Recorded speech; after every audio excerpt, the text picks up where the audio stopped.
Corpo de Bombeiros faz vistoria em um condomínio na Avenida dos Franceses. A fiscalização do GAT foi depois de denúncias de irregularidades nas obras.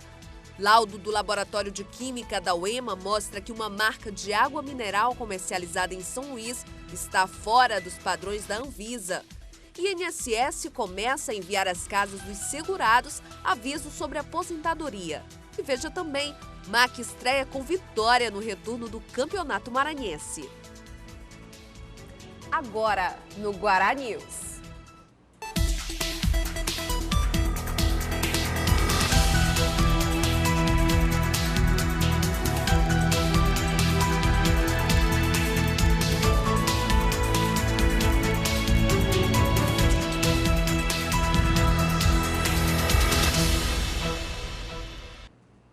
Olá, boa tarde. O Corpo de Bombeiros fez hoje pela manhã uma vistoria em um condomínio que fica na Avenida dos Franceses. O grupamento de atividades técnicas foi ao local depois de denúncias de irregularidades nas obras e de modificações do projeto original. Este arquiteto financiou 2 apartamentos neste empreendimento, localizado na Avenida dos Franceses. Constatou modificações que, segundo ele, não estavam no projeto original. José Câmara denunciou uma série de irregularidades na obra ao Grupamento de Atividades Técnicas, o GAT, do Corpo de Bombeiros. As irregularidades na parte de código de obra é a parte de iluminação, ventilação, entendendo? É a rampa, no caso aquela rampa de entrada ali do acesso, está 67 centímetros só a calçada. A parte de impermeabilização é para ter 10 mil metros quadrados de área permeável. Pode ver que calçaram tudo, entendeu? Não colocaram qualquer grama. E com essa parte dessas irregularidades, é que vai ser difícil eles conseguirem tirar o novo alvará de construção. Enquanto isso, a obra continua, como estava continuando desde 2010, sem alvará de construção. O Corpo de Bombeiros vistoriou a obra. O comandante do GAT, tenente-coronel Ibirajara Figueiredo, disse que não encontrou grandes problemas na construção. Segundo ele, há apenas necessidade de alguns ajustes. Constatamos que na escada enclausurada os corrimãos não estão contínuos, porém nós já orientamos a equipe técnica e vai ser providenciado já essa manutenção, né, essa correção desse item, como também a central de gás, a parte da ventilação que também já foi orientada e já está sendo providenciado. O GAT chegou a encontrar uma mudança positiva efetuada pela construtora na entrada de acesso às torres do empreendimento. Constatamos essa alteração que foi justamente na marquise, onde no projeto original ela tinha apenas 3 metros de altura, porém nós fizemos uma vistoria anterior e orientamos a equipe de que foi adquirido um carro no Corpo de Bombeiros, um carro esse que é alta escada mecânica e que precisaria no mínimo de 5 metros de altura da marquise para que o carro pudesse adentrar no condomínio, em caso de incêndio, para que nós pudéssemos resgatar as vítimas dos andares mais elevados. Então isso foi feito pela construtora. Foi tirado o alvará de construção em 2008, dia 23 de dezembro de 2008, venceu em 23 de dezembro de 2010 e não foi renovado, sabe? Com essa denúncia, a prefeitura veio aqui com a Blitz Urbana e embargou a obra, que eles estão descumprindo o embargo. Pode ver que todo mundo está trabalhando aí, tá vendo? Desde o início do mês de fevereiro, cerca de 150 estabelecimentos comerciais já foram vistoriados pelo Corpo de Bombeiros do Maranhão e o Grupamento de Atividades Técnicas da Polícia Militar. No total, 30 pontos comerciais foram interditados, mas alguns deles já foram liberados. Além da capital, os municípios de São José de Ribamar, Raposa e Santo Inês também tiveram estabelecimentos interditados. Ontem à tarde, o estacionamento do Mix Mateus e a loja do Eletro Mateus, do bairro João Paulo, foram interditados pelo Corpo de Bombeiros do Maranhão. Das 5 marcas de água mineral comercializadas em São Luís, uma está fora dos padrões exigidos pela Agência Nacional de Vigilância Sanitária. A análise foi realizada pelo Laboratório de Química da UEMA. A pesquisa mostra a qualidade destes produtos vendidos na capital. O estudo feito pelo Laboratório de Química da Universidade Federal do Maranhão, encomendado no mês passado por uma organização não governamental, aponta que das 5 marcas analisadas, uma apresentou desconformidade nas normas de qualidade. Todas as marcas analisadas detêm maior presença no mercado. Na amostra da água mineral Florata, foi encontrada uma quantidade de coliformes totais que se refere à higienização do produto 4 vezes acima do limite permitido pela Agência Nacional de Vigilância Sanitária, Anvisa. Das 5 águas analisadas, 4 estão dentro dos padrões da resolução 274 da Anvisa de 2005. Então isso aí alertou para que nós saibamos de como é que vai proceder nessa análise feita e nesse resultado obtido. No item que avalia a quantidade de coliformes totais, o tolerável seriam 2,2% do número total permitido para cada 100 mililitros. Mas o laudo de análise aponta 9,1 NPM por 100 ml, o que sugere falha na higiene durante o processo de manipulação do produto. Segundo o ambientalista, oferecer água mineral de qualidade é uma obrigação dos fornecedores determinada por lei. O que a ONG alerta é pelo seguinte, é para saber de como é que está isso aí, porque se você não tem uma água de boa qualidade, você está predisposto a contrair um monte de doenças, um monte de incômodos para a população que podem ser evitados com a simples análise e o conserto, né? Ou seja, a averiguação disso aí de como resolver esses problemas detectados. A ONG solicitou também ao Laboratório de Química da UFMA a análise da água encanada que chega às casas dos moradores de São Luís. Foram coletadas 3 amostras em março em 3 diferentes bairros da capital: Coroado, Estrada da Maioba e aqui no São Francisco. E o resultado aponta a ausência de coliformes fecais, o que tornaria a água própria para o consumo. A organização deve encomendar novas análises, desta vez para avaliar os níveis de cloro concentrados de metais e a composição da água dos poços, fatores considerados importantes para estabelecer se o líquido consumido em São Luís atende às exigências adequadas. Vamos fazer mais X número de análises pela cidade, né? Ou seja, vários, vamos cobrir a cidade quase como um todo e devemos partir para o interior também depois. E a partir disso aí, nós começaremos a analisar os parâmetros oferecidos pela Companhia de Águas do Maranhão para a população. Vamos comparar os parâmetros existentes nessas análises para saber da boa qualidade da água consumida pela população ou não. A produção do Guará News tentou entrar em contato hoje pela manhã com a distribuidora de água mineral Florata, que, segundo o laudo, esta marca estaria fora dos padrões de qualidade da Anvisa, mas ninguém da empresa atendeu a nossa produção. A última pesquisa do IBGE mostra que mais de 90% das casas do Maranhão não têm tratamento adequado de esgoto e em 47 municípios do interior nem tratamento existe. Mesmo tendo uma situação melhor que a dos municípios do interior, São Luís tem muitos exemplos da realidade exposta pelos números do IBGE. De acordo com os últimos dados do Instituto Brasileiro de Geografia e Estatística, 93% das casas do Maranhão não possuem tratamento de esgoto apropriado para a população. Um outro dado do último censo aponta que apenas 19% dos domicílios particulares do estado possuem saneamento básico. O engenheiro sanitarista e doutor em saneamento ambiental, Lúcio Macedo, avalia que os números são um retrato de uma situação gravíssima. Nós já temos aí um quadro retratado pelo Trata Brasil, que é uma instituição que tem trabalhado em levantamento estatístico da questão de saneamento no Brasil, inclusive no Maranhão, e sempre colocou, principalmente para cidades acima de 200 mil habitantes, um quadro bastante caótico da situação de saneamento no estado. E, portanto, o Maranhão tem ficado na rabeira, uma das últimas posições nesse ranking nacional, e de forma que, infelizmente, o nosso retrato é bastante precário em termos do abastecimento de água, do esgotamento sanitário e da questão da limpeza pública. Na última pesquisa nacional de saneamento básico, o Maranhão teve o segundo pior desempenho do país em coleta de esgoto, sendo superado apenas pelo Piauí. O estado tem ainda o pior percentual nacional em tratamento de esgoto. Com isso, nós vamos ter doenças em 93% da população restante dos nossos 217 municípios. Somente São Luís e Imperatriz têm uma situação sanitária um pouco melhor comparativamente às cidades brasileiras. O restante das cidades do interior do Maranhão, ou seja, os nossos 215 municípios, têm situações de risco ambiental e de risco sanitário. Ainda segundo o censo do IBGE, 47 municípios maranhenses não têm nenhum tratamento de água. 80 municípios possuem água parcialmente tratada e apenas 14 dos 217 municípios apresentam serviço de esgotamento sanitário. Na capital, a poluição das praias é um exemplo do quanto a situação chega a ser dramática.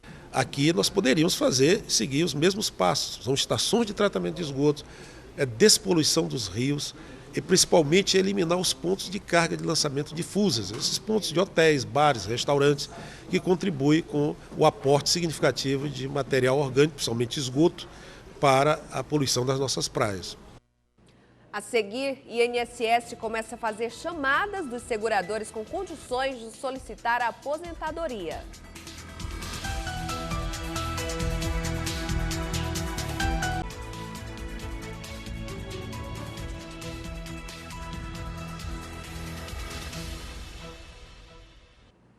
O INSS começou a enviar as correspondências às pessoas com condições de solicitar a aposentadoria. O número de segurados que vai receber o documento no Maranhão deveria ser bem maior. O problema é que muitos estão com o cadastro desatualizado no sistema. Além da idade mínima, 65 anos para homens e 60 anos para as mulheres, os trabalhadores da cidade inscritos na Previdência Social precisam comprovar também 180 contribuições mensais. Já para os trabalhadores rurais, a idade mínima é de 5 anos a menos. Os segurados do campo precisam comprovar apenas 180 meses de atividade rural. Para agilizar o processo de aposentadoria, neste mês de abril, o INSS enviou cartas aos segurados urbanos que estão em condições de solicitar o benefício. Foram 2.275 cartas-aviso, mais da metade enviadas para mulheres. Mensalmente são enviadas cartas para segurados urbanos com direito à aposentadoria por idade. Esse agora, 1º de abril, foram emitidas 2.275 cartas para segurados que completaram a condição para aposentar. Mas cerca de 57% desse quantitativo foram destinadas a mulheres que completaram a condição. De acordo com a gerente executiva do INSS de São Luís, Nádia Quinzeiro, o número de correspondências enviadas aos segurados urbanos do Maranhão chega a ser insignificante, pois a maioria deles está com cadastro desatualizado. Essas cartas foram enviadas somente para aquelas pessoas que estavam com os dados cadastrais junto ao órgão atualizados. Parece um número pequeno, mas o número poderia ser bem maior se todas as pessoas que estivessem já em condição tivessem os dados atualizados, tais como endereço e outras coisas mais detalhadas no cadastro nacional. Mas é preciso ficar atento aos golpes, pois qualquer informação do INSS ao segurado é feita por meio de correspondência. O órgão nunca solicita atualização dos dados cadastrais por telefone. O segurado também pode cadastrar uma senha no site do órgão e acompanhar o extrato das contribuições feitas ao INSS, evitando assim problemas na hora da aposentadoria. A Superintendência de Polícia Civil da capital definiu ontem, em reunião, as operações que serão realizadas na capital. Em conjunto com a Polícia Militar, Corpo de Bombeiros, Grupo Tático Aéreo e a Secretaria Municipal de Trânsito, as ações devem acontecer toda semana. A superintendente da Polícia Civil da capital reuniu representantes da Polícia Civil, Polícia Militar, Corpo de Bombeiros, Grupo Tático Aéreo, GTA, e o representante da Secretaria Municipal de Trânsito e Transporte, a SMTT, para traçar um plano de uma série de operações que serão deflagradas pela SPCC. Nosso objetivo é integrar as forças para o combate à criminalidade aqui na região metropolitana, de forma que operações policiais sejam desencadeadas de forma integrada por esses órgãos, objetivando a revista de veículos, revista com a verificação da documentação, abordagem em bares, em clubes, visando o combate ao tráfico de drogas, o combate à prostituição infantil, a venda de bebida alcoólica para menores. A superintendente adiantou que será feito um trabalho em conjunto com operações durante toda a semana, tanto nos bairros quanto em estabelecimentos e em transportes coletivos. Inclusive a revista nos ônibus, revista aos veículos, aos motociclistas, a questão do desarmamento. O foco é desarmar os bandidos, o foco é diminuir o índice de criminalidade e também, consequentemente, vai diminuir esses assaltos a ônibus, assaltos aos taxistas, assaltos à residência, enfim, é um leque de crimes que nós pretendemos diminuir com essa ação integrada das forças de segurança, inclusive agora com o apoio da Prefeitura. Ainda vai para votação na Assembleia Legislativa o projeto de lei que proíbe a utilização de comandas como forma exclusiva de pagamento em bares, restaurantes e casas noturnas do estado. Em São Luís, a medida divide opiniões. Primeiro foram as interdições das casas de eventos, bares e locais com grande fluxo de pessoas, porque não atendiam às normas de segurança. Mas as lições da tragédia de Santa Maria não param por aí. O uso de comandas na Boate Kiss foi um dos motivos que atrapalhou a fuga e vitimou mais de 200 jovens no Rio Grande do Sul. No Maranhão, um projeto de lei do deputado estadual Neto Evangelista está em tramitação na Assembleia. Se for aprovado, vai proibir o uso das comandas em bares, casas noturnas e similares. Mas tem gente que aprova o uso da comanda. Eu sou a favor, não tem nada contra não. Por quê? Nunca me constrangeram com o uso da comanda e eu acho justo. Mas quem já passou por algum constrangimento torce pela aprovação da lei. Eu sou contra a comanda, porque já tive alguns constrangimentos, né, de aumento, de pôr coisas a mais na comanda, então eu sou contra. Olha, realmente eu sou literalmente contra, é um abuso. O diretor da Associação Brasileira de Bares e Restaurantes, Carlos Lula, acredita que se a lei for aprovada, pode trazer melhorias para o setor. Ele também deu uma sugestão para o projeto. Ela fazendo parte do Código de Defesa do Consumidor, ela estaria unificada nacionalmente, todo mundo teria que respeitar, independente de estado ou de cidade. No próximo bloco, o MAC estreia com vitória no segundo retorno do Campeonato Maranhense.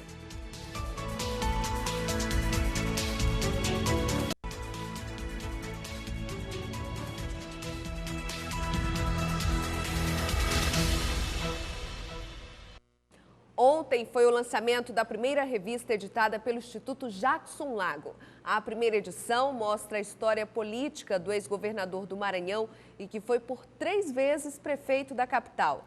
Nesta semana, completa 2 anos da morte de um dos políticos mais atuantes do estado. Família, amigos e admiradores do ex-governador Jackson Lago participaram da missa em memória aos 2 anos do falecimento de Jackson. São 2 anos da morte do Jackson e 1 ano da fundação do Instituto. Então nós aproveitamos para juntar essas 2 datas para homenagear o Jackson, lembrar dele. Aliás, não só eu, mas a população do Maranhão. A falta do Jackson é uma lacuna que será sempre lembrada nessa data que para nós que convivemos ao longo desde a infância, da juventude, da nossa militância, é muito doída, muito forte. O governador Jackson Lago, um dos grandes companheiros trabalhistas, companheiro inestimável dessa nossa luta e, sem dúvida alguma, está fazendo grande falta ao trabalhismo brasileiro e ao nosso partido, ao Partido Democrático Trabalhista, pelo qual ele também lutou, militou e nos deu grande honra de ser seu amigo, companheiro e havermos militado junto diante das fileiras do trabalhismo. Para marcar o primeiro ano de funcionamento do instituto que leva o nome do ex-governador, também foi lançada a revista Jackson Lago. Na primeira edição, o periódico vai fazer um levantamento da passagem do ex-governador na vida política do estado e traz também algumas histórias vividas contadas por colaboradores, amigos e admiradores. A coordenação foi de Manuelzinho, né? Manuel dos Santos Neto, que ele é o nosso coordenador de imprensa lá do Instituto.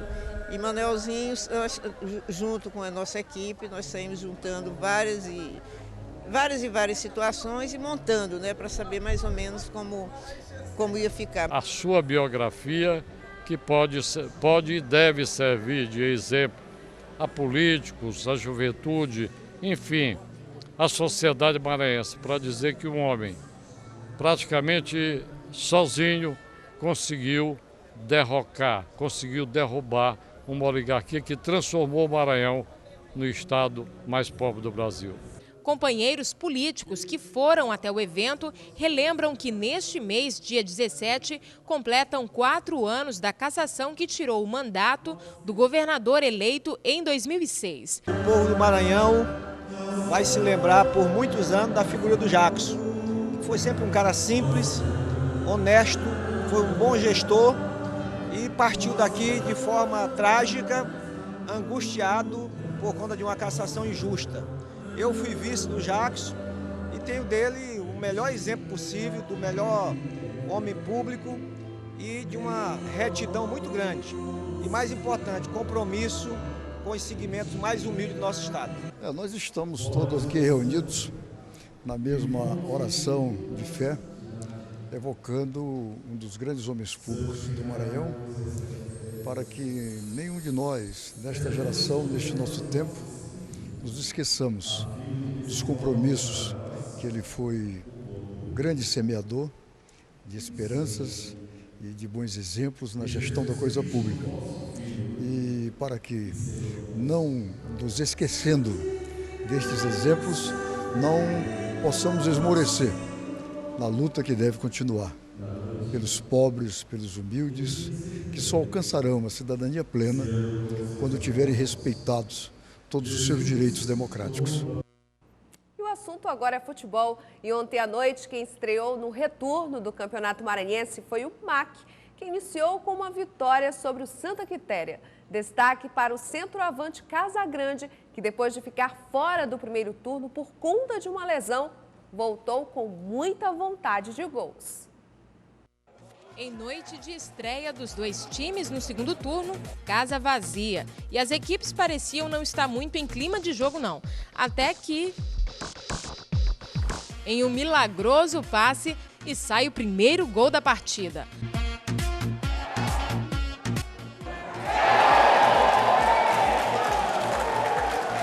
Romário tentou dar uma esquentada no time do Santa Quitéria em um lance com perigo de gol, mas o goleiro se antecipou e defendeu. A sorte parecia estar mesmo era com Casagrande, que depois de não competir no primeiro turno, voltou para fazer gols. Aos 38 minutos, é ele que balança a rede de novo. Final do primeiro tempo, 2 para o MAC, 0 para o Santa Quitéria. De volta ao segundo tempo, o jogo pareceu esfriar de novo. E Deilson tem a chance em uma cobrança de falta, mas acerta ao travessão. Depois, chega a vez de Zé Maria, que recebe Diltinho e faz o terceiro gol do MAC. Fim de jogo, 3 para o MAC e 0 para o Santa Quitéria. Em noite de estreia, o saldo foi positivo para o MAC, que agora se prepara para enfrentar o Americano e o Bahia. Primeiro, a preocupação é do campeonato. Com os jogadores voltando agora, melhorando o condicionamento, eu acredito que vai ser muito bom. Não tive tanta sorte de ajudar meu time no primeiro turno. Agora voltei fazendo gol e agora dar continuidade no trabalho.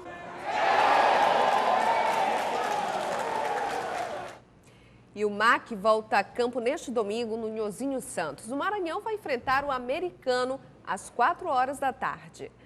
E o Guará News termina aqui. Assista toda a nossa programação no site tvguará.com. Aproveite bem o fim de semana e a gente volta a se encontrar na segunda-feira ao meio-dia. Eu espero você.